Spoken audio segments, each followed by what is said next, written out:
அன்பான இனிய உறவுகளே, சேரனும் சந்தாவும் நைட்டில் பேசிக்கிட்டு இருக்காங்க. அழகாக பேசிகிட்டு இருக்காங்க. ரம்மியமான ஒரு காதல் காட்சி அப்படின்னு சொல்லலாம். ஆனால் காதல் காட்சி இல்லாமலேயே இங்கே பார்த்தீங்கன்னா நிலா என்ன பண்ணுறாங்க, நெஞ்சா கறிக்குதுன்னு சொல்லிட்டு சுடுதண்ணி வைக்கலான்னு அடுப்படிக்க போகிறாங்க.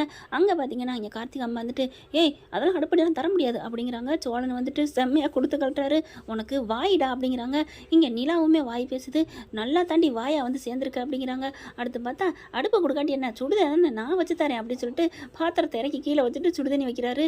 உனக்கு கொழுப்புடா அப்படிங்கிறாங்க. போனா போதுன்னு தங்க விட்டேன் பாரு, அவரை சொல்லணும் என் அண்ணன் வந்து உனக்கு அட்ரஸ் சொன்னார் பாரு அப்படி இப்படின்னு புலம்புறாங்க.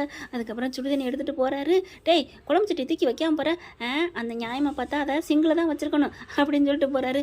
வாய் வாய் அப்படின்னு சொல்லிட்டு. ஆனால் முன்னை விட இப்போ கொஞ்சம் இறங்கி வந்திருக்காங்க கார்த்திகா அம்மா அப்படின்னு தாங்க சொல்லணும். ஏன்னா சம்மந்தி ஆகிட்டாங்க இல்லையா. அடுத்து வெளியில் பார்த்தீங்கன்னா சமைக்கணும் சாப்பிட்றதுக்கு அப்படின்னு நிலா சொல்லையில் சோழன் என்ன பண்ணுறாங்க, வெளியில் வாங்கிக்கலாம் நான் வாங்கி தரேன் அப்படின்றாங்க.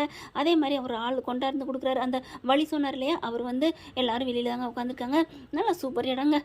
நான் தான் சொன்னேன்ல அந்த வீடு சென்னையில் தான் இருக்குன்னு சொல்லிட்டு எல்லாரும் உட்காந்துருக்காங்க. சாப்பாடு வருது, இட்லியும் தோசையும் சாப்பிட்றாங்க. சூப்பராக இருக்குது. பல்லான்னு பார்க்குறாங்க. அண்ணே இது மாதிரி நீ சமைக்கலாம்ல.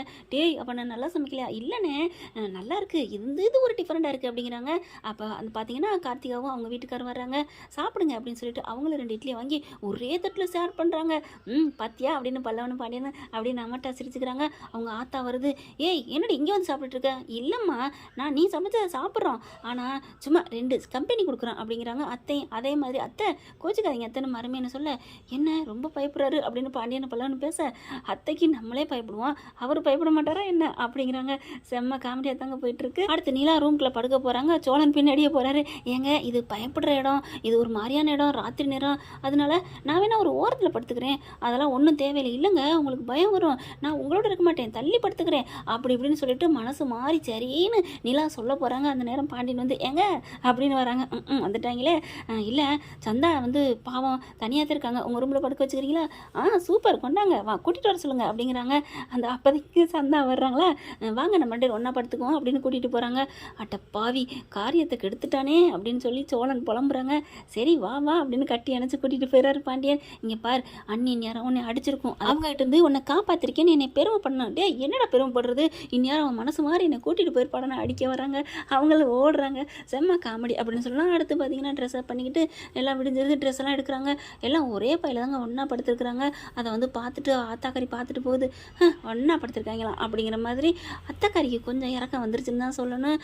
அடுத்து பார்த்தீங்கன்னா எல்லாம் ட்ரெஸ்ஸை மாற்றிட்டு இருக்காங்க. பல்லவனை பார்த்து அண்ணே எனக்கு வேறு ட்ரெஸ்ஸு டே நல்லா தாண்டா இருக்குது அப்படின்னு சொல்லல சோழன் வேட்டி சட்டையில் வராரு. என்ன வேட்டி சட்டையில் அப்படிங்கல? இல்லை நிலா வந்து சேலை கட்ட போகிறா, அதனால நான் வேட்டி சட்டை, அவள் கட்ட போகிறான்னு உனக்கு எப்படி தெரியும், நீ பாரு அப்படின்னு சொல்லையிலே அழகாக புடவையில் வராங்க. அப்படியே வச்சுக்கணும் வாங்காமல் ரசித்து பார்க்குறாங்க. எனக்கானது அவ்வளோதாங்க முடிஞ்சிருக்குங்க. சூப்பராக போயிட்டுருக்கு. இடம் பார்த்தீங்கன்னா குலதெய்வ கோயிலுக்கு போக போகிறாங்க. நல்லா லந்து ஜாலி என்ஜாய் பண்ண போகிறாங்க. வாணியஸ்டோர் குடும்பமும் ஒன்றா வர போகிறாங்க. சூப்பர் என்ஜாய் பண்ணலாம். இந்த பற்றி உங்களுக்கு பிடிச்சிருந்துச்சுன்னா உங்கள் பொண்ணான கையில் லைக்கை போட்டு சப்ஸ்கிரைப் பண்ணிடுங்க. தேங்க்யூ.